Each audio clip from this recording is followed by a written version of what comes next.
La Confédération africaine de football a annoncé il y a quelques mois une enquête qui est ouverte contre le président de la Fédération camerounaise de football, Samuel Eto'o. Son avocat a réagi concernant cette enquête-là et nous en parlons sur notre plateau avec notre consultant Yannick Renaud. Bonsoir, monsieur Renaud. Bonsoir, mon cher Magique, et bonsoir à tous les abonnés qui nous regardent ce soir. Bonsoir chers internautes et bienvenue dans ce nouveau contenu. On parle de cette enquête entre guillemets ouverte par la Confédération africaine de football sur le président de la Fédération camerounaise de football, M. Samuel Eto'o. L'on se souvient il y a quelques mois, à travers leur page officielle, à travers leur site officiel, la Confédération africaine de football avait annoncé cette enquête-là qui est ouverte pour plusieurs faits qui étaient cités. Et le président de la Fédération camerounaise de football s'était d'ailleurs exprimé lors d'une émission sur France 24 où il donnait son avis et il disait que ses avocats allaient déposer une plainte contre la Confédération africaine. On se souvient cette sortie du président de l'Africa Foot qui avait fait d'énormes bruits et jusque-là, plus d'informations. Aujourd'hui, on a cette sortie de l'avocat du président de la Fédération camerounaise de football. On va certainement la lire pour les internautes qui nous regardent. L'avocat dit « Monsieur Eto'o ne reconnaît pas avoir participé à une conversation dans laquelle il parle évidemment de corruption. Si vous écoutez l'audio, il essaie de rassurer le président d'un club sur certains problèmes qu'il rencontre. Il dit que le problème sera réglé, mais il ne dit pas que c'était par des moyens illégaux ou quoi que ce soit du genre. On ne voit pas vraiment à quoi sert l'audio. Cela n'a pas grand-chose à voir avec la procédure et n'est qu'une partie d'une campagne visant à nuire à la réputation de M. Eto'o. Nous pensons que cette enquête ne repose sur rien et qu'elle a été ouverte uniquement pour créer une publicité négative à l'égard de M. Eto'o. Nous n'acceptons pas la façon dont ils agissent. Si vous prenez la chronologie, nous ne comprenons pas pourquoi l'audience a lieu maintenant. Également, constater que les gens utilisent ce genre d'absurdité procédurale pour créer de fausses nouvelles à son sujet. Sortie de l'avocat de M. Samuel Eto'o, président de la Fédération camerounaise de football, M. Renaud. Quelles sont vos impressions déjà? Il est dans son rôle. Dans son rôle, bien évidemment, il doit défendre son client. Il faut aussi préciser que c'est un avocat expatrié dont il s'agit. Antoine V. Bah oui, c'est pour ne pas être peut-être trivial, c'est un blanc. Je crois qu'il est français, lui qui défend les intérêts de Samuel Eto'o fils, donc il est dans son rôle. Et je note qu'il y a beaucoup de dilatoire également, parce que depuis hier, mardi, depuis ce mercredi, on est censé être en plein procès, ou alors en pleine audition, voilà. Du côté de la CAF au Caire. Et il m'a semblé également entendre que le client de cet avocat, mais Samuel Eto'o fils, n'était pas du côté du Caire, s'est fait représenter et donc a envoyé un réquisitoire écrit par rapport justement à sa défense. Donc, on est là dans le dilatoire et il y a même une plainte qui a été déposée, ça c'est clair, contre le secrétaire général de la CAF, le Congolais, dont le nom m'échappe un tout petit peu. On va certainement le retrouver et voilà. Nos internautes l'ont là à l'écran. Donc, alors aujourd'hui, nous sommes en droit de réclamer, d'attendre en fait, que la vérité, la lumière soit faite sur cette affaire-là, une fois pour toutes. Parce qu'il y a eu des accusations, les principaux concernés, ceux qui pointent du doigt ce fait qui est reproché, ces faits qui sont reprochés au président de l'Africa Foot, disent avoir des éléments de preuve, disent avoir suffisamment amoncelé ou entassé, réuni des éléments de preuve pour justifier, pour démontrer effectivement qu'ils ne sont pas dans les Congossas du sous-quartier. Et l'élément principal de ces personnes-là qui ont porté plainte contre Samuel Eto'o auprès de la CAF, ce sont des audios d'ailleurs dont l'avocat parle, audios qui jusqu'ici créent le flou. Certaines personnes pensent que c'était dans ces audios, Samuel Eto'o parle clairement de favoriser Victoria United, le club de Valentin Coin. Et certaines personnes pensent que Samuel Eto'o, comme son avocat d'ailleurs, mettait juste en confiance un président de club qui se plaignait de certains faits. Déjà, ça veut dire que, alors, soyons assez honnêtes et soyons assez vrais. Donc, ça voudrait déjà dire que l'audio est authentifié. Ouais. Que l'audio est reconnu comme vrai. Donc, ça voudrait dire, selon les propos de l'avocat, selon cette sortie de l'avocat, ça voudrait dire que cet audio n'est pas une fabrication. C'est vrai que jusqu'ici, Samuel Eto'o n'avait pas dit que cet audio est une fabrication. On a le porte-parole, c'est vrai, il y a quelques mois, qui avait dit sur une chaîne de télé que ces audios ne sont pas vrais. J'espère ne pas me tromper. Effectivement, c'est pourquoi je dis, au-delà de son porte-parole, il y a même eu des avocats qui ont fait des menaces pour intimider les uns et les autres sur des commentaires, des accusations, oui. tout ça. Donc voilà. Alors aujourd'hui, l'avocat vous dit, parce qu'il faut parler comme les gens vont comprendre au quartier.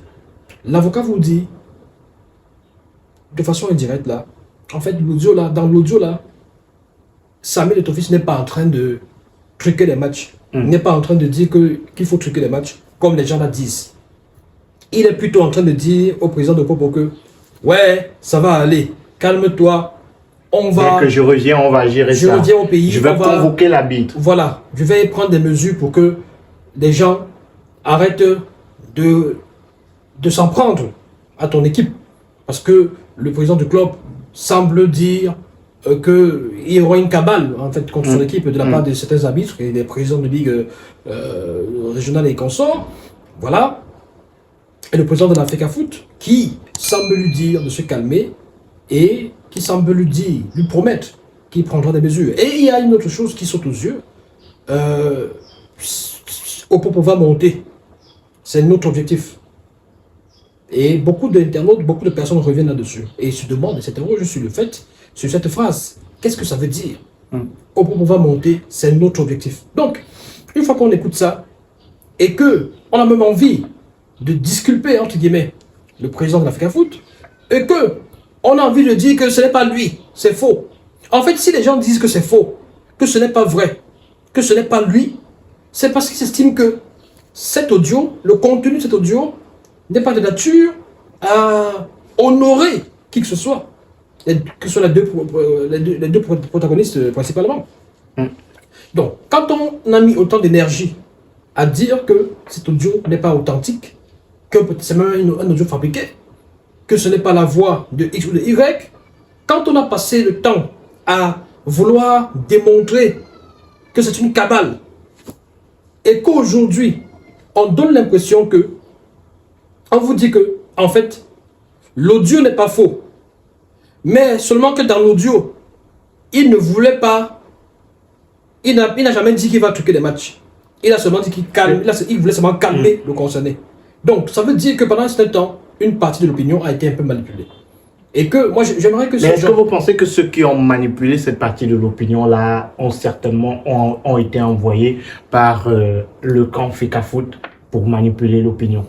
Non, pas forcément. Parce qu'après, il y a des gens qui font des sorties, certainement pas au nom du président de l'Africa Foot. Chacun y va de sa danse.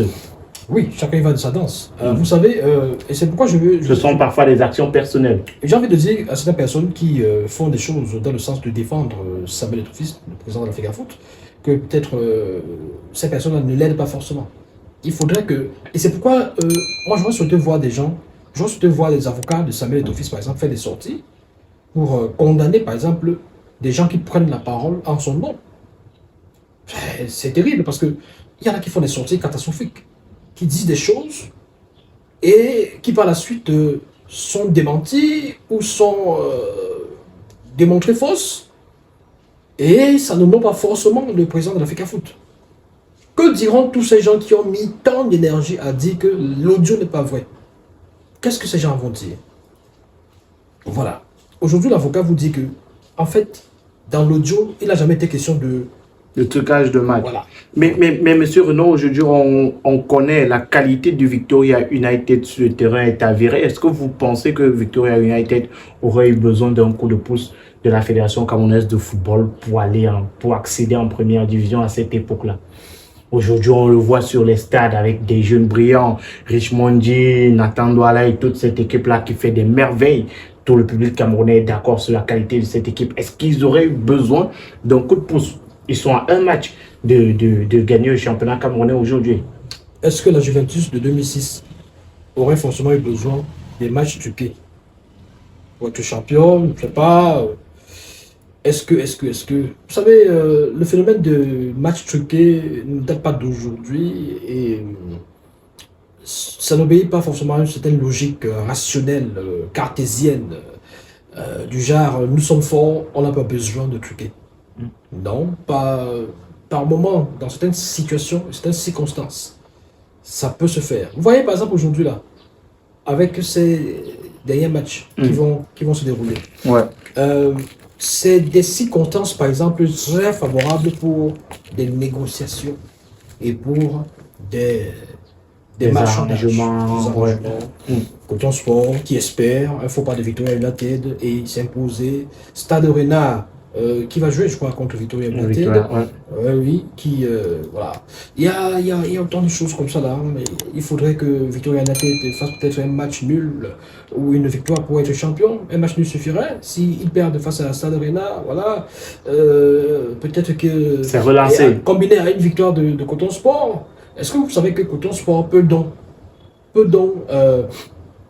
essayer de galvaniser l'autre. On l'a vu pendant la Coupe d'Afrique des Nations, lorsque la Côte d'Ivoire pensait être éliminée, ils supportaient toutes les équipes qui pouvaient les permettre de passer. Voilà. Au-delà de ça, si nous sommes dans une configuration où les acteurs sont des habitués à ce genre de choses, moi je parle, je prends, c'est des exemples, hein, je ne dis pas que c'est une fiction que je fais. Vous pouvez imaginer par exemple que Coton Sport puisse, par exemple, aller négocier avec l'adversaire du jour, pour facilement gagner et sur un score fleuve, pour espérer que de l'autre côté, si Victoria United perd, qu'eux puissent être champions automatiquement. Ça, c'est des choses qui existent. On n'a pas forcément possible. On n'a pas forcément besoin d'être faible pour pouvoir négocier, pour pouvoir truquer les matchs ou alors acheter des matchs. C'est des choses qui sont passées en Italie, on a vu.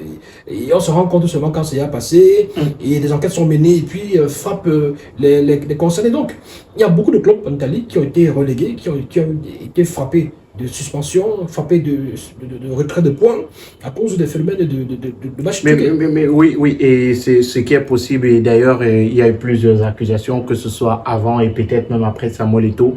On en aura toujours dans les championnats camerounais et dans tous les championnats du monde entier. On a vu récemment encore le Real de Madrid qui réclamait une dernière touche lors de match. Là, ce n'était pas dans le cadre forcément de match truqué. Oui, mais ils ont eu l'impression que c'est favoritisme et tout. Ça peut être interprété à toutes les sauces. Oui, voilà. Effectivement. Parce qu'il faut quand même préciser que c'est des choses qui arrivent partout. Parce que parfois même il y a des joueurs qui truquent des matchs. C'est-à-dire qu'un joueur qui parie contre son équipe. Et il ne parie pas pour rien, parce que en fait, il sait que à un moment donné, il va contribuer à ce que son perde. Il va peut-être faire un tacle sur un joueur dans la surface. Penalty. Il va peut-être être face à face au gardien et tirer dans l'espace pour éviter que son équipe gagne. Donc il va se mettre dans une posture où vous allez rester à la maison, vous allez dire waouh, il n'est pas en forme aujourd'hui, qu'est-ce qui lui arrive, qu'est-ce qui ne va pas. Or, il est en train de gérer son argent. Donc, ces choses-là sont possibles. Et je n'ai pas dit forcément que Victoria United est forcément marchandée ou négociée. Oui, on essaie juste de comprendre. Maintenant, c'est des audios en fait, qui sont sortis, qui donnent cette impression-là.